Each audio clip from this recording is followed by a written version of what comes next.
jumlah total karyawan di sana, terus rata-rata itu pendidikannya apa gitu, terus sama bagian-bagian. Jadi gini, kalau misalkan di usaha kita ini usahanya produk dekal ya, jadi produk dekal custom yang bergerak di bidang otomotif. Nah, untuk karyawan ada operator mesin 2 orang, terus operator desain itu 2 orang, sekarang asalnya ada 3, terus admin ada 1, dan bagian packing ada 2. Terus kebanyakan sih sekarang marketing di bidang marketplace gitu, digital marketing seperti itu. Nah, untuk lulusannya untuk masuk perusahaan kita ini nggak diharuskan untuk sarjana atau lulusan SMA, bebas sih, yang penting punya adab gitu ya, keahlian seperti itu. Jadi tidak dipatok untuk lulusan apa gitu. Yang penting dia bisa kerja, dia paham aturan, dia tahu adab dan tata cara sikap seperti melayani konsumen seperti apa gitu.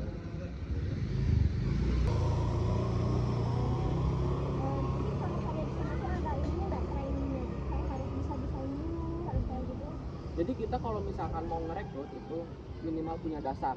Jadi dasar kalau misalkan bagian desain itu udah paham tentang aplikasi-aplikasi seperti desain dalam Corel, Photoshop seperti itu ya. Terus nanti paling di training untuk percobaan. Jadi kalau misalkan udah punya dasar, jadi tidak terlalu sulit untuk mencoba training gitu. Paling 1-2 hari, 3 hari lah maksimal itu udah bisa seperti itu. Berapa lama sih training? Paling lama 3 hari juga udah bisa. Soalnya kita kalau misalkan di bidang desain itu nyarinya udah punya dasar dulu gitu. Jadi nggak belum tahu sama sekali ya nggak terima jadi gitu. Jadi makanya kita yang diutamain itu keahlian. Kalau misalkan bagian mesin itu paling seminggu, jadi ngatur warna, terus ngatur tata cara meletakkan laminasi dan cara cetak itu. Karena itu kayak daftarnya itu kalau udah punya kemampuannya sendiri, Iya, kayak seperti cutting itu. lah, dia punya kemampuannya Iya. cutting kayak gitu. Terus di sana tuh ada ininya nggak sih alatnya, kayak misal bajunya baju kerja atau misal harus pakai masker, pakai sarung tangan? Oh, kalau misalkan kita enggak sih, jadi pakai baju bebas asal sopan dan rapi seperti itu. Terus kesalahan apa yang pernah dilakukan gitu sama karyawan yang sering gitu? Kalau misalkan kesalahan itu yang sering itu masalah desain ya. Jadi gini, kalau misalkan kadang konsumen itu tidak mungkin miskomunikasi kebanyakan gitu. Jadi kalau misalkan ada yang salah cetaknya, misalkan di ininya ukurannya terus masalah warna. Kalau misalkan seperti ini ya, kalau misalkan warna merah Honda, warna merah itu kan merahnya walaupun merah sama tapi kan berbeda beberapa persen kan. Setiap produk, setiap perusahaan itu punya warna tertentu kan merahnya gitu. Jadi ke konsumennya dan bisa kembalikan ya, tetap aja rugi gitu. Satu rugi bahan, terus ongkos kirim, dan kita juga harus diganti gitu sih. Tapi nggak dikeluarin atau apa? Untuk dikeluarin kalau misalkan itu enggak sih, mungkin soalnya gini, kita namanya manusia pasti punya kesalahan gitu kan, asal tidak diulang beberapa kali mungkin masih bisa dimaklum. Jadi ya cuma dikasih tahu aja. Iya, seperti itu. Lanjut ya, abang boleh nggak sebutin mesin apa aja yang ada di perusahaan abang? Tahunnya sama umur mesinnya. Jadi gini, kalau misalkan mesin itu saya berdirinya dari tahun 2018 ke tahun 2019, jadi anggap aja 2019 ya gitu. Kalau misalkan mesin itu pertama-tama kita beli second itu 3 tahun, mungkin sekarang udah ganti, jadi di 2020 kami ganti, mungkin sekarang udah 5 tahun. Terus mesin laminasi itu udah 5 tahun 6 tahunan lah gitu. Jadi kalau misalkan yang sering rewel itu mesin sih, kalau misalkan yang rewel. Kalau PC itu per 3 tahun kita update. Jadi kalau misalkan makin kesini kan teknologi makin maju kan, jadi PC, komputer dan lain-lain gitu kita sering update seperti itu. Jadi masih pada berfungsi. Masih pada berfungsi. Lanjut ya, Terus boleh nggak sebutin itu mesin printernya, komputernya, jenis apa aja gitu? Oh. Ya, Jadi mereknya. kalau misalkan mesin printing itu Imimaki ya, Ya. Imimaki mesin printingnya itu kita punya dua mesin printing. Terus kalau misalkan laminasi itu saya lupa lagi tuh mereknya, merek Cina sih. Eh, apa ya, lupa lagi saya pokoknya mah.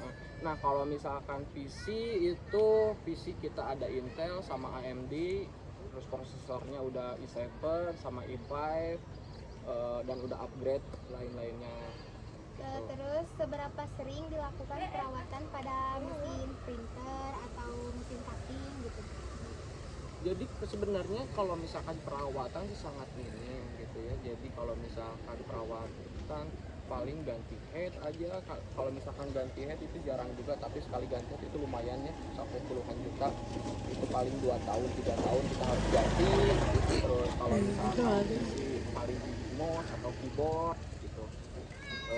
Terus laminasi jarang sih, soalnya kan manual kita laminasinya. Terus pernah nggak bang keterlambatan pesanan karena mesinnya tuh rusak gitu?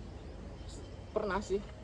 Jadi kalau misalkan kebanyakan keterlambatan itu kadang bukan karena mesin tapi overload. Oh iya. Overload gitu. Jadi kita kelebihan pesanan. Jadi akibat terjadi overload, jadi pengiriman juga terlambat. Jadi masih aman lah gitu ya. Kalau mesin jarang sih gitu. Soalnya kan kita punya cadangan juga mesin. Jadi kalau misalkan salah satu rusak, jadi ada yang lain. Lanjut. alur produksi. Metode. Jadi kalau bikin stiker atau decalnya itu bagaimana sih alur produksinya dari awal sampai akhir gitu bang? Jadi alur produksinya kita itu biasanya iklan. Kalau misalkan mau ini order bisa via langsung datang ke toko atau via WhatsApp, kita proses dulu motifnya mau seperti apa, jenis yang di dekal itu mau kayak gimana, untuk motor atau mobil apa gitu. Untuk terus kita proses ke bagian dari konsumen itu langsung ke admin ya, langsung ke admin itu langsung proses menuju ke operator desain. Habis operator desain terus proses lagi ke admin untuk mengkonfirmasi fix enggaknya untuk proses cetak. Setelah fix dan mulai dicetak itu kita proses ke operator mesin dan operator laminasi dan bagian cutting seperti itu. Habis itu kita ada bagian pengiriman seperti itu.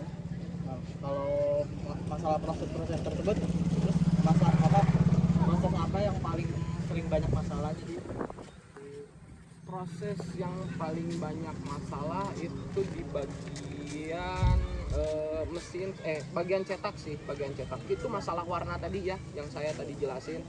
Kadang warna yang dilihat dari HP dan warna real gitu yang dilihat dengan mata itu kadang nggak sama, karena faktor kontras, resolusi gitu. Nah itu yang terjadi kesalahan. Misalkan makanya kita sebelum proses cetak itu kita konfirmasi dulu ke konsumen. Ini merahnya coba dipoto di outdoor dengan kecahayaan normal gitu. Terus kita juga tidak menjanjikan bahwa 100% itu sama. Soalnya kalau misalkan via online itu nggak 100% sama, pasti ada 10-20% itu berbeda gitu. Terkecuali tadi kita udah patokan kayak tadi ya, kalau misalkan kita kan udah punya data sama format warna, kayak warna biru Yamaha, biru Honda, terus biru Suzuki, biru motor Kawasaki, itu kan birunya beda-beda. Jadi kita kalau misalkan mau bikin birunya biru motor buat ini gitu, kita udah ada settingannya warnanya. Tapi kalau misalkan custom kita nggak 100% itu sama, soalnya via digital tadi susah untuk 100% menyamai warna, terkecuali kalau misalkan langsung datang gitu, jadi bisa 100%. apakah setiap karyawan melakukan langkah kerja yang sama atau berbeda gitu? Langkah kerjanya itu berbeda-beda ya. Kalau misalkan di bagian offline itu mungkin langkah kerjanya hampir sama waktunya, tapi kalau misalkan online itu berbeda. Jadi pendapatnya juga mungkin beda gitu. Terus ada SOP tertulisnya atau nggak tertulis? Kalau misalkan SOP tertulis, saya belum menerapkan yang tertulis ya, tapi yang saya haruskan itu SOP-nya ya tadi berperilaku jujur gitu kan, terus ramah kepada konsumen gitu. Yang harus banget itu jangan meninggalkan ibadah lah gitu ya. Yang penting bisa bekerja dalam kelompok. Ini terakhir ya Bang, Ya. ini dari sini ya. Bahan kimia yang digunakan. Jadi itu apa bahan kimia yang digunakannya? Bahan vinil kita ada berbagai macam ya. Kalau misalkan bahan vinil itu ada dari Maxtekal, Graftek, Ritrama, terus sama Duratak, seperti itu. Terus jenis tintanya kayak gitu. Jenis tinta itu kita khusus apa sih mereknya nggak terlalu terkenal juga ya, tapi itu udah berkualitas gitu. Jadi kita tinta itu tinta yang khusus buat apa sih khusus buat printing. Emang nggak ada namanya sih, cuman kualitasnya emang udah bagus gitu. Jadi kita stok tintanya itu literan. Terus abang pakai lem nggak? Maksudnya lem gimana? Kan itu kan nempelin juga ya, nggak cuma nge-custom tapi buat nempelin juga kayak gitu. Punya dua cabang yang bukan cuma bikin. Itu kan Pemasangan. Iya. Nah, kalau misalkan pemasangan itu kita join sama orang lain ya. Kalau misalkan pemasangan, jadi tiap daerah itu kita join. Misalkan gini, kalau misalkan ada konsumen di Bandung Barat, kita join sama yang punya itu di Bandung Barat gitu. Jadi untuk itu kita bagi hasil untuk pemasangan. Jadi abangnya itu nyediain lemnya khusus nggak? Kalau lem kan dari stikernya. Nah, kita tuh nggak, kalau misalkan alat-alatnya tadi kita nggak nyediain. Soalnya itu kita join dia, kita membayar jasa dan bagi hasil gitu. Jadi alat-alatnya disediain sama toko pemasangan tersebut. Terus pernah nggak waktu kita masang itu rusak nih atau nggak nempel kayak gitu? Oh iya, pernah kejadian seperti itu. Akibat mungkin keteledoran pemasangan gitu ya, jadi ada yang mengkerut dan pas dilepas itu robek gitu ya, mau nggak mau kita harus ganti lah gitu. Tapi itu jarang terjadi gitu. Tapi saya berinisiatif dan tim kerja untuk mengganti secara perusahaan sendiri gitu. Jadi tidak menyalahkan toko-toko yang join sama kita gitu sih.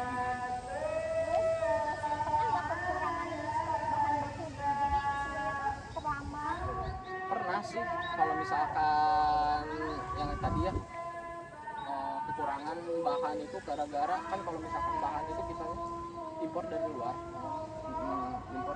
jadi kadang ada keterlambatan dari jasa kirimnya, mungkin itu overload mungkin dari sananya atau dari cuaca juga gitu. Soalnya bahan-bahan yang berkualitas premium itu langsung turun dari luar dan terusnya dari Jakarta juga kan gitu.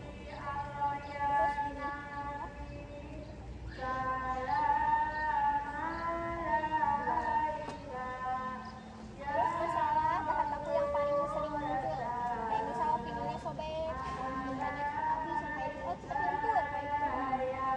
Kalau misalkan tinta kita udah yang bagus ya tadi, walaupun ini kita udah bergaransi juga, kita bergaransi itu 1-3 tahun. Kalau misalkan pudar bisa ganti 100% atau uang kembali gitu. Jadi ada garansinya kalau misalkan luntur. Terus yang apa tadi yang terjadi kerusakan? Ya, kayak pinggirnya sobek kayak gitu. Terjadi kerusakan itu, oh iya, kalau misalkan yang tapi nggak terlalu sering juga sih, dalam packingan. Kalau misalkan packingan kan kita, kalau misalkan stiker itu kan digulung ya, digulung pakai rolan apa sih, kayak kardus itu apa sih, saya lupa soalnya. Yang panjang yang bulat ya? Iya. Kayak gitu. Pakai selongsong itu. Nah, kadang itu bagian packing atau yang bagian ngegulung itu kadang kebuka lemnya itu tuh, kebuka lemnya kayak gitu. ya lumayan banyak terjadi juga sih gitu. Tapi jadi gini cara mengatasinya sekarang itu jadi digulung dulu dan sebelum digulung itu kita pakai plastik ada batasannya supaya tidak terjadi lemnya terbuka jadi menempel ke kertas lapisan itu sih yang terjadi kebanyakan sebelumnya. Terus penyimpanan bahan bakunya itu khusus kayak sesuai standar atau yang misal harus di tempat kering yang kayak gitu? Iya sih kalau misalkan bahannya itu emang khusus jangan yang lembab ya soalnya stiker itu sensitif jadi bahannya yang kering yang jangan terlalu lembab atau basah gitu apalagi yang gampang dibikin sama rayap gitu jadi khusus sih barang-barang stiker itu Jadi ada gudangnya. ada khusus buat penempatannya.